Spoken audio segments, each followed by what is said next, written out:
الکریم اما بعد فاعوذ باللہ من الشیطان الرجیم بسم اللہ الرحمن الرحیم یا بنی آدم خذوا زینتکم عند کل مسجد وکلوا واشربوا ولا تسرفوا انہ لا يحب المسرفین۔ اے بنی آدم، مسجد میں جاتے وقت زیب و زینت کو اپناؤ، کھاؤ پیو لیکن فضول خرچی نہ کرو، اللہ تعالیٰ فضول خرچی کرنے والوں کو پسند نہیں فرماتا۔ ہر ایک ادارے کے، ہر ایک اسکول کے، ہر ایک دفتر کے اپنے کچھ قواعد و ضوابط ہوتے ہیں۔ بعض ایسے ادارے ہیں، اسکول ہیں جہاں پر آپ کو ڈریسنگ کے ساتھ جانا ضروری ہوتا ہے۔ بعض ادارے کہتے ہیں کہ آپ سلوار قمیض پہن کے نہیں جا سکتے، آپ پینٹ شرٹ پہن کے آئیں۔ بعض کہتے ہیں جی وائٹ شرٹ ہونی چاہیے، بلیک پینٹ ہونی چاہیے۔ اس طرح مختلف ہر ادارے کی اپنی ایک وردی ہے۔ میرا رب سونا کہتا ہے جب میرے گھر میں آؤ تب بھی ڈریسنگ کر کے آؤ، خوبصورت بن کے آؤ، پتہ لگے اللہ کا بندہ ہے، اللہ کا مہمان ہے۔ آپ یہاں پہ اللہ کے مہمان، یہ اللہ کا گھر ہے، ہم سارے اللہ کے بلانے پہ آئے ہیں نا جی۔ تو جو کسی کے بلانے پہ آتا ہے وہ مہمان ہے، اور میزبان کون ہے؟ وہ ذات۔ تو وہ چاہتا ہے کہ میرا بندہ، میرا مہمان جب مجھ سے ملنے کے لیے آئے تو اس کا ذرا خوبصورت معاملات ہونے چاہیے۔ انہی کے اندر بے شمار چیزیں ہیں۔ ہمارے بزرگ حضرات جو ہیں وہ پگڑی شریف پہن کے آتے ہیں، جو ہمارے عام ساتھی ہیں وہ ٹوپی پہن کے آتے ہیں۔ ہر ایک کا اپنا اپنا ایک، کم از کم ٹوپی پہن لینی چاہیے، کم از کم ٹوپی پہن لینی چاہیے۔ آپ پگڑی پہنتے ہیں تو سبحان اللہ، یہ تو کیا ہی بات ہے۔ کریم آقا جی علیہ الصلوۃ والسلام نے زندگی میں حج کے موقع پر آپ نے سر پہ کچھ نہیں لیا۔ وہاں پہ سب کے لیے حکم یہی ہے، کوئی حاجی ہے، کوئی بھی ہے، افریقی، امریکی، پاکستانی، سب کے لیے ایک ہی حکم ہے، بھائی سب کچھ اتارو۔ یہاں پر ہم نے لباس کی نمائش نہیں کرنی، یہاں پہ قومیت کی نمائش نہیں کرنی۔ بلوچیوں کا لباس اپنا ہے، سندھیوں کا لباس اپنا ہے، پنجابیوں کا لباس اپنا ہے، ہندوستانیوں کا لباس اپنا ہے، امریکیوں کا لباس اپنا ہے۔ مسلمان تو ہر جگہ پہ ہیں نا، تو اگر وہاں پہ آئیں گے تو ان کے لباس سے بھی ایک پہچان ہو جاتی ہے کہ یہ پہچان ہے جی۔ اللہ کہتا ہے نہیں، خبردار، ختم کرو، چلو اتارو اس سب کو، دو چادریں لو، بس ختم، ایک لباس، ایک آواز، ایک امت، ختم۔ لباس وہی جو لباس محمدی صلی اللہ علیہ وسلم حضور نے پسند فرمایا، بس یہی لباس ہے، اس کو پہنو، آؤ۔ کوئی حاجی کہتا نہیں جی میں ایسا نہیں کرتا تو پھر بابو آپ اللہ اور اس کے رسول کے حکم والا حج نہیں کر رہے، پھر آپ کچھ اور کر رہے ہیں۔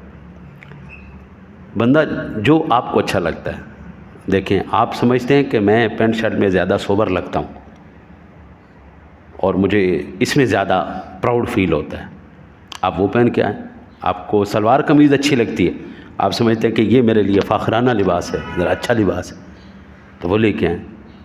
سر کو ہم اس لیے ڈھانک لیتے ہیں کہ یہ اللہ کے حبیب کی سنت ہے، اور ایسی سنت ہے جو آخر تک حضور کے ساتھ رہے۔ ایک یہ داڑھی شریف اور ایک پگڑی ٹوپی شریف۔ آپ سرکار نے ننگے سر نماز نہیں پڑھی، اس لیے تمام علماء کہتے ہیں کہ آپ، ایک ایسا ہوتا ہے بندہ ماحول میں ہی ایسا رہا ہے جہاں پر اس چیز کو کوئی ویلیو ہی نہیں دی جاتی، اور وہ بندہ ٹوپی کے ساتھ اپنے آپ کو آڈ محسوس کرتا ہے، اور اس سے اس کی جو ہے نا وہ دل جمعی نہیں بنتی۔ پھر تو ٹھیک ہے ننگے سر پڑھ لے، کہ اس کو وہ سمجھتا ہے کہ اس کے بغیر مجھے زیادہ اس میں جو ہے نا نماز کے اندر زیادہ توجہ اور زیادہ، اگر تو یہ صورت حال ہے پھر تو ٹھیک ہے، لیکن اگر نہیں تو پھر نبی کی سنت پہن لینی چاہیے، ہے جی۔ ویسے تو ہر ایک وقت، آج کل آپ دیکھیں گرمی کتنی ہے، آپ ٹوپی شریف پہنیں گے، پگڑی شریف پہنیں گے، ہیٹ اسٹروک سے بھی بچے رہیں گے، ڈائریکٹ دماغ کے اوپر نہیں پڑے گی۔ پگڑی شریف ہے، ٹوپی شریف ہے، تو وہ سارا ہیٹ اپنے اوپر برداشت کر لے گی، ہمارے دماغ کو محفوظ رکھے۔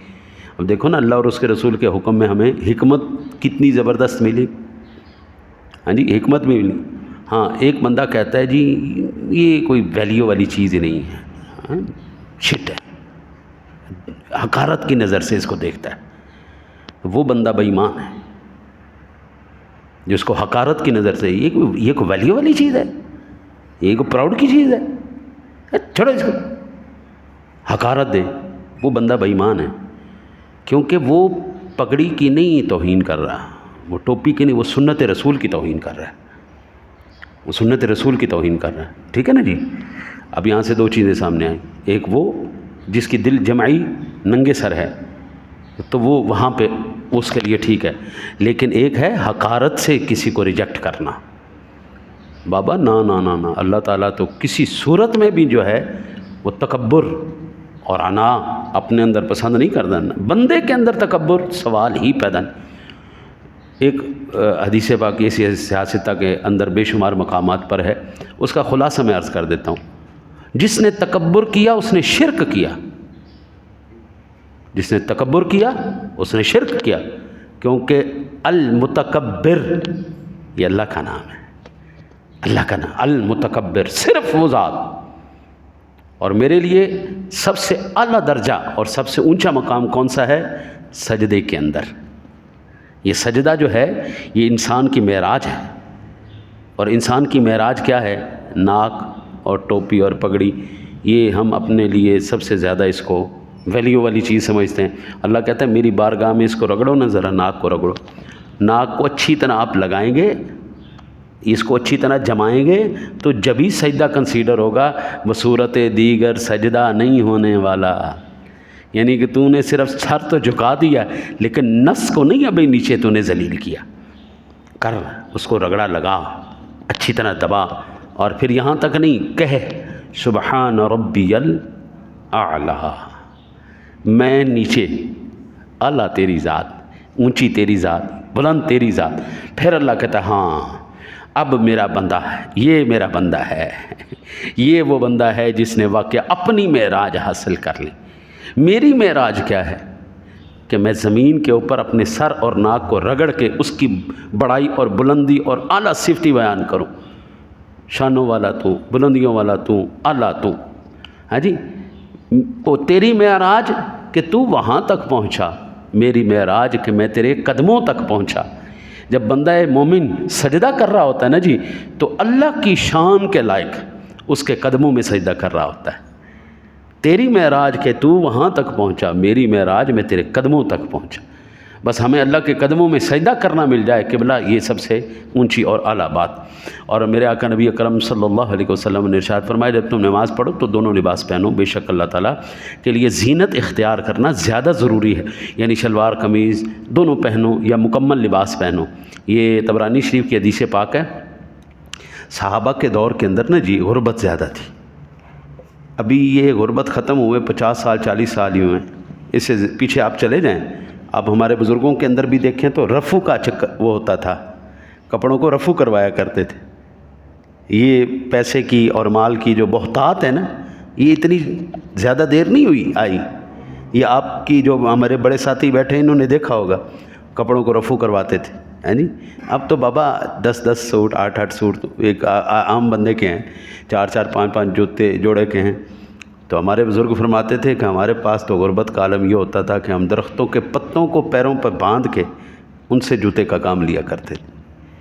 تو اللہ کا شکر ہے اگر اللہ نے دیا تو پھر اس کا دیا ہوا بتاؤ نا جی. بعض ساتھی کہتے جی نہ بتایا نہ کرو، کسی کو بتایا نہ کرو، نظر لگ جاتی ہے، نظر لگ جاتی ہے، نظر کھا جاتی ہے. میں کہتا ہوں جی تیرا رب کہہ رہا ہے تو بتا، لئن شکرتم لازیدنکم، تو بتائے گا میں اور دوں گا. یہ کس نے کہا کہ نہ بتاؤ نظر لگے گی؟ میں نے. کس نے کہا بتاؤ میں زیادہ دوں گا؟ یہ اللہ نے.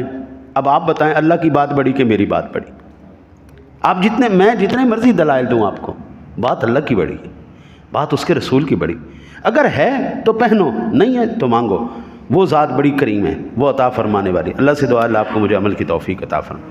اللہم صلی علی سیدنا